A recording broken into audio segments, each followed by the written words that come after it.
একটা লোক আছে এখানে, শহীদুল নাম আছে, যে আমাদের এখন পুলিশ কাস্টাডিতে আছে।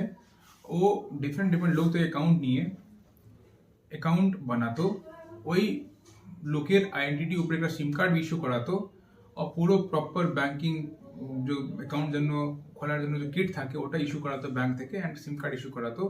And he use to transfer the account details including the SIM card Gujarat অথবা মুম্বাই এইরকম জায়গাতে পাঠাতো।